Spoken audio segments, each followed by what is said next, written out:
I'm going to get a newspaper and fly up to Seattle, go into the Skype offices, roll it up, and just Yeah, just hit smack him on the nose. smack their hands. Smack him on the face. Well, Bad you know what? Skype. Bad. So they pushed out an update, and fine, whatever. They're allowed to update their software. No complaints.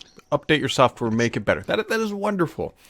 But what they changed is that now all of your stupid messages that you send me, they were purple. Purple. Yeah, granted. Oh, Brad, that's not a big thing to complain about. But you know what? Everything in my life was blue. Paul's messages always showed up as blue. Mine were white. I run an update. I come back, and now they're purple, and mine are like fluorescent yellow.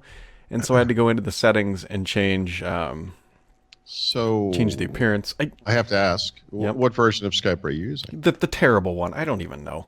Well, I mean, in other words, are you using the one that's built into Windows 10, or is it No, the new oh no. 8 window? Well, that was the other thing is I couldn't use that one for a very long time because my wife at her work had Skype for Business, and using the desktop Skype we could chat. But now they've moved to Teams, and so that completely broke that and her spirit. And here. Yep. So I probably Typical could Microsoft switch product. to the built-in version. No, I don't recommend it because I actually highlighted a problem this morning. I have it in dark mode, but I don't think it would be too different in light mode. But the way that it differentiates between unread conversations and read conversations is by bolding them. But what this is a sea of gray colors. So the difference between like bolded light gray and bolded non-bolded light gray is very subtle. And it will often say like you have one or two unread chats, and I'm looking at the list and I'm scrolling down. I don't see where it is. Sure. It's unusable. But anyways, we can make a entire podcast called "What Sucks About Skype Today." I could make a career out of it. I If think only I I kinda could have. get paid for doing it, But anyway, so I wanted to jump back to what I was talking about yesterday because a very nice individual emailed me or DM'd me on Skype. His name is Scott, I believe. Waiting for this to catch up. Anyway, so if you recall, yesterday I was screwing around with Hue Lights. We were talking about it, trying to get it synced up to my garage door for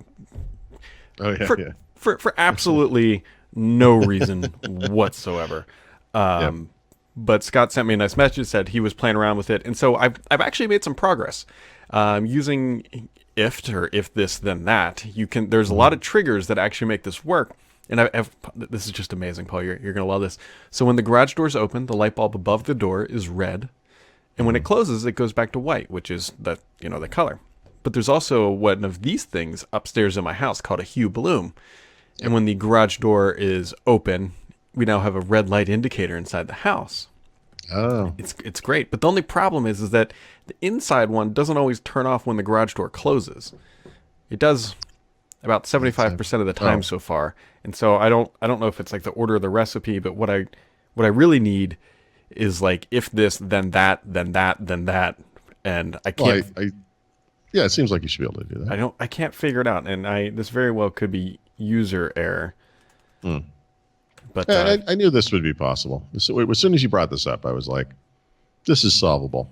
yep, there's multiple things you can do, blinking noises, whatever. I'm sure I could probably turn my oven on if I really wanted to somehow. But it's completely useless. Well, I shouldn't say completely. At least now I know inside the house. And the garage door's open. But the other thing is nice about the garage door is that I have it shut every night at 9 p.m. automatically. So it's Right. internet connected garage doors. I highly recommend it. That's one of the better purchases of the year. You laugh, but wait till you have one. Yeah. I mean, I think about this kind of stuff a lot. Not internet connected garage doors, but where it would make well, I mean, there are Nest controls, smart door locks, et cetera, et cetera. But Yeah, I worry about the door locks. That one seems. yeah, I do too. That one seems to be the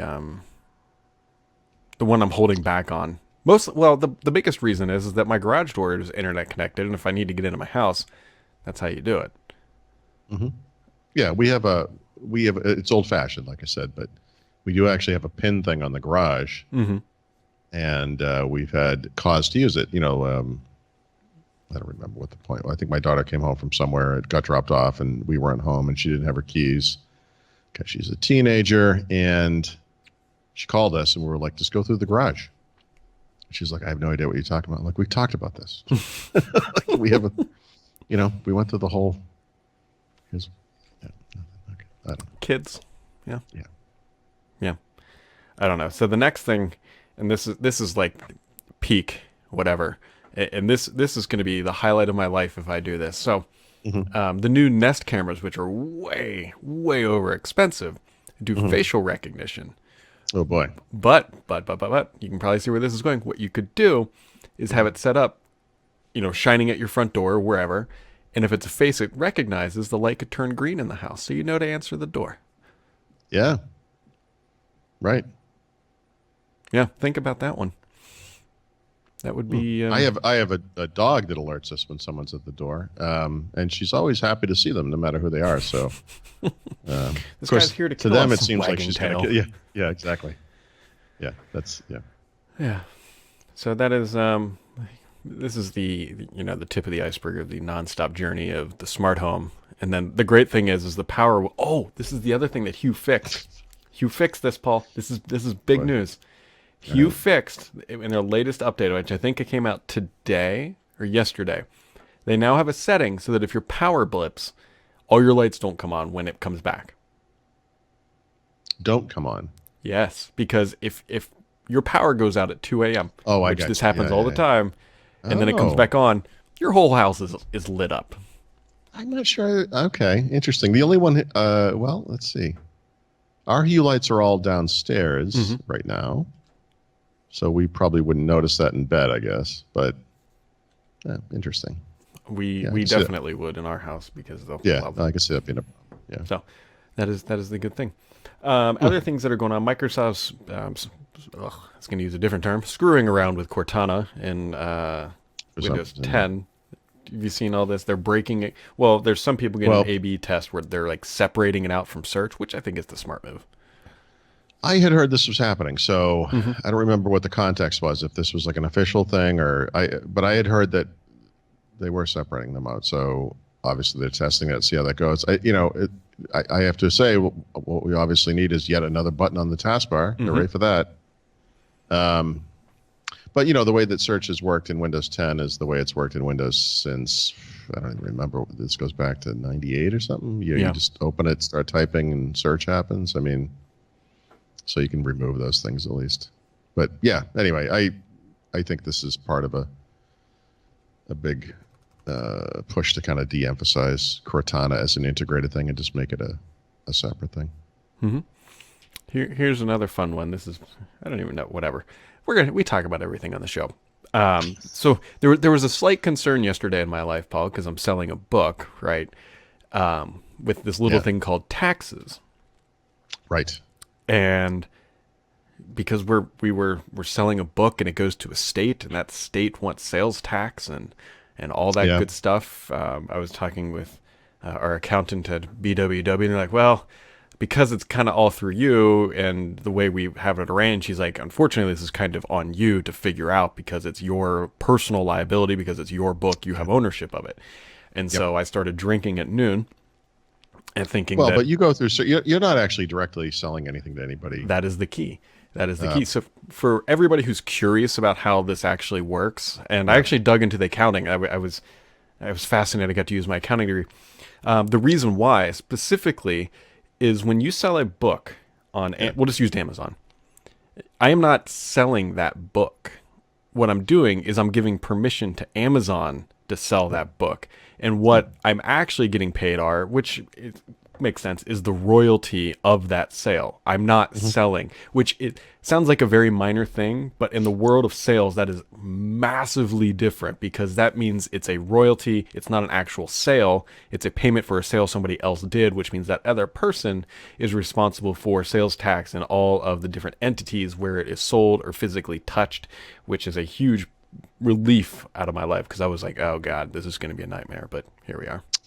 Yeah. Yeah, I was curious where you were going with this, because every one of the ways in which you sell the book, you're not physically putting a book in a box, writing a little note, sending it in the mail, billing them directly. They send you a check, you put it in your personal account or whatever. It's that's not the way the transaction works. So, but if you remember, we kind of did do that on Thurrott a little bit.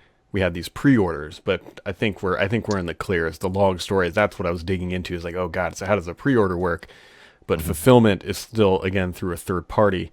It would have been a nightmare if I would have gone to, let's say, a printer, just a pure printer, and then they would have shipped me a crate of these books, and then I would have then gone and shipped them out. That would have been the nightmare scenario that thankfully avoided. People do that kind of thing. That's like a homegrown Etsy style thing. Like I make jewelry or something, and I'm selling it to someone. But that's why you have things like there are ways for people to have credit card transactions that you can handle as if you were a business, like through Square or whatever. This problem's been solved. Anyway, you should be clear. Yeah. Yeah. Well, I know this now, but initially it was like, hey, you need to figure this out, and then I was like, geez. But yeah, you sell a book for whatever the price is, and you actually owe part of it. It has to be sales tax or whatever on top of it. And if you didn't charge them that, then you're still liable for it. So anyways, so that's that. And the other good thing about Amazon is they're now selling the Chromecast again, which I didn't even know they were not selling. Yeah, 3 years ago, this is such bullshit. They stopped selling competing devices. So they actually also stopped selling the Apple TV at the time and the Nexus Player, which was Google's kind of Android TV device. And the Nexus Player is canceled. They've continued selling other Android TV devices. And then last year, I think, they started selling the Apple TV again. And then, of course, now they sell all kinds of Apple stuff. So they've kind of come around on it. But at the time they started selling the Apple TV last September, let's say, they said that they would start selling Chromecast again. But their rationale, by the way, for it 3 years ago was that it didn't offer like an optimal experience for Prime Video customers, which is like... Which is insanity because the Prime Video experience on any platform is Amazon's responsibility. Like they're the ones who make the app. So if those apps were terrible, that was Amazon's fault, not Google's or whatever. But anyway, they're back, and so actually it's only the video one. So it's the Chromecast, what I think is called the third generation Chromecast, and then the Chromecast Ultra, which is the 4K version of the Chromecast, are back. So. Is Google selling them direct, or how is it? No, it's well, yes, I should say yes. So if you order, well, it's not clear, right? So the reason I kind of hedged on that is a week or so. Like the iPhone I bought, for example. If you look at this iPhone on Amazon, it says Apple. Yeah, it's not. It's actually not an Apple It's a refurbished phone, but it's actually refurbished by a third party that's approved by Amazon. It's not Apple. And this thing I got, by the way, is in mint condition. It looks like a brand new phone. But so when I saw that, I assumed it was Apple. So when I think about like this, like here's what I know is, it is what's the term? It is fulfilled by Amazon. So it has Prime shipping attached to it. You can do whatever next day, same day, depending on where you are, et cetera, et cetera. So yeah, they probably get them directly from Google, but it's not like a Google store inside of Amazon. So it doesn't actually say by Google, like the iPhone said by Apple.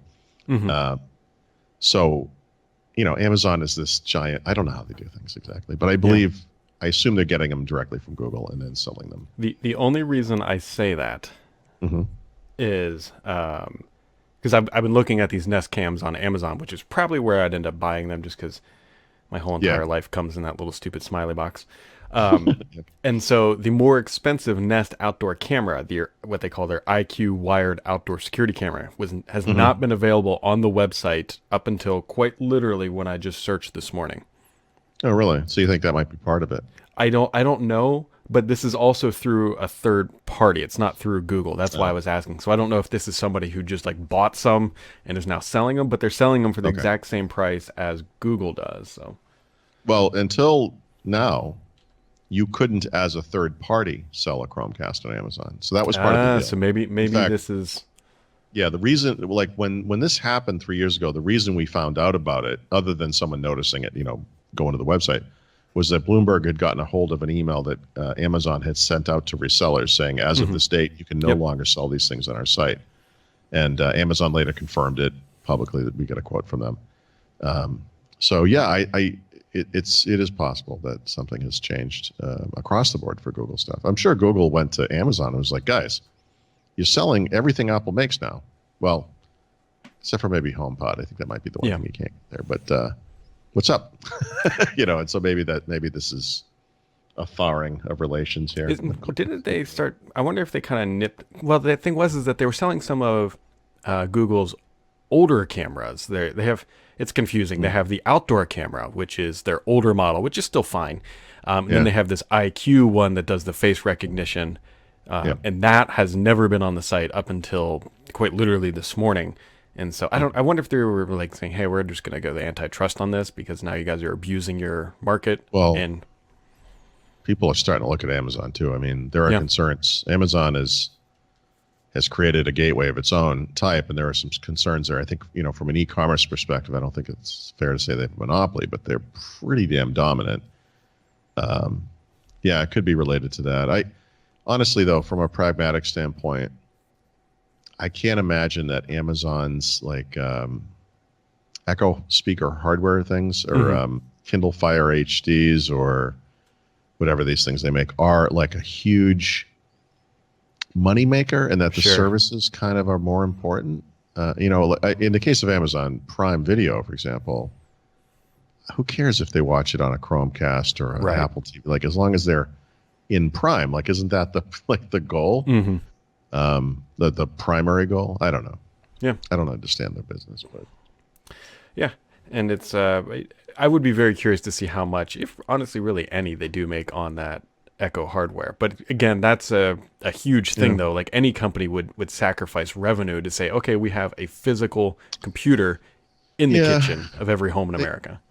Yeah, they do, right, and they do sell millions of them, actually.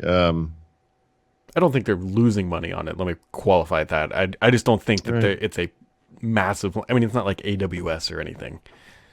Well, it's also maturing. So at this point, there's a lot of third-party speakers and things that use Amazon. So that's where it starts to really make sense for Amazon. So you could maybe you could say they made 14 cents a piece on these speakers, but now they have zero overhead.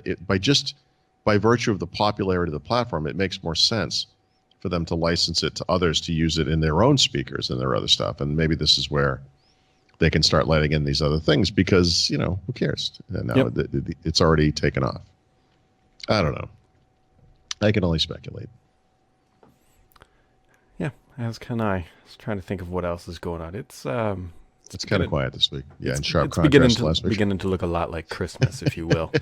Yes, it is. It's Thursday today, and I was just checking the headlines, make sure there was nothing else really too major. I didn't see much today. I'm going to probably put up my Spectrefolio review today. This is going to be kind of a long one as far as reviews, because if you think about typical product review, there's kind of sections, like you go through the components and the performance, blah, blah, blah. And like one of the sections is just kind of on design. And so if you talk about like a typical laptop, you're like, the lid opens and it's made of metal and blah, blah, blah. But there's actually like a lot to talk about with the design of this thing, which is unique, not just from the materials like the leather, but also the way that it converts into these other form factors. And I'll just ruin the review. It's freaking awesome. Really? It's really, they did something really special. Although actually, I'll show you this now because this is so stupid. One of the cool things about it is, it's a convertible laptop, but there's no hinge down here. Like, it actually just attached with magnets. And so what you can do is detach it. Yep. And it kind of comes forward. And it's this is neat because you can still use the trackpad, and when you're on a plane, this is the right mode. But see the pen? So there's a pen loop, which is really good. Yep. But unfortunately, in this mode, it kind of, it's more like a Scud missile. Yeah, you could hurt yourself on that. So in this mode, it's normal. It's good. I guess ideally it would be down here, but of course it's not a very thick machine. Or on the top of the display, possibly too. But yeah. Yeah, where it would follow the display, the line of the display. Yeah, but if that's my biggest complaint, it's not bad at all. Yeah, like the battery life on this thing is over 15 hours. That's awesome. Actually, let me look it up. It might be 17 hours. That is pretty darn good, actually. It's where is this thing? Battery life. It is, it's over 17 hours. It's incredible, and that's an Intel full compatibility. It's not bad. Yep. Well, fun. Yeah. You got anything else for today, Mr. Thrat? No, I'll try to get that done. Like I said, no, it's looking like it might be a Call of Duty kind of day. I did play a little PUBG this morning. I was doing some work down here. Oh, this morning, really? It's like maybe just clean things up a little bit, trying to make it, because Christmas Eve we always have a bunch of family come over, and so it's like the very slow march of cleaning the house, and I was cleaning up some stuff down here. And my wife has a couple of nights a week where she goes out and does whatever. Like she'll go shopping one night, and she volunteers at a place that teaches people how to speak English so they can become citizens, that kind of thing. Nice. And last night I was just really in a mood to zone out and just play video games. And I'm like, are you going out tonight? And she's like, no, I switched this thing. I'm going to go out tomorrow night instead. I was like, she's like, if you want to just do whatever until 8, that's cool. I'm like, all right. And I literally just played Call of Duty for like 2 hours last night. Yep. I was like, I just want to. Well, my wife knows. Want to zone out. It's not every night of the week, but there's nights of the week where like 7:30, 8 o'clock, my phone just starts going, and people are like, come play PUBG, come play. Like, honey, do I really have to watch this Christmas movie on Netflix? This Lifetime movie of the week or whatever it is that I'm stuck watching right now. It is funny. So this is very funny that you mentioned Lifetime, because my wife was a huge Lifetime movie Hallmark Channel watcher. Oh, boy. When we got rid of cable, she's like, what am I going to do? Right. And I'll tell you what, Netflix has capitalized upon that demographic. They realize that is a huge segment, and they have nonstop Christmas movies that all have the same plot. All of them. Will she make it home in time? Will the love of her life know that? Yeah. Will the boyfriend come back? Will he still be in the picture? Yep. So, yeah. God bless him. I mean, Netflix has revolutionized the way we watch TV. Like, I'm going to go look this one up today. There's a show we like called Berlin Station, and I think it's on Netflix. So the third season just started this week. It's on Epix, I think. And Epix is some kind of a weird cable channel that I don't think I get it on YouTube TV, but I should probably look that up. But my guess is it's a show that's going to occur once a week. So like it comes out like a show, because it is a show. I'm not going to watch it. So when Berlin Station comes on Netflix, which it will, I'll watch it then. Like I pretty much cannot watch a show week by week now if I care about it. Like I just can't. And I blame or credit Netflix for this change. Yep. Well, they found a better model, and it's I'd say it's working out pretty well for them. Yeah. Even like Hulu, like I think it's Hulu when they do The Handmaid's Tale, if I'm not mistaken, it comes out like a show. Like they like launch an episode every week, and it's like, guys, no. That's not how we watch TV anymore. It's not 1965. Yep. I don't know. All right, you got anything else before we shut her down? I literally don't. How about you? All right, folks. Well, that wraps it up for today. If you happen to drive by my house and the lights are blinking, you'll know what I'm doing this afternoon. But if nothing else, we'll catch you tomorrow, and tomorrow's Friday, so we will see you at 1 p.m. Eastern Time at threat.com/live, provided I don't break that page again. And have yourselves a good day.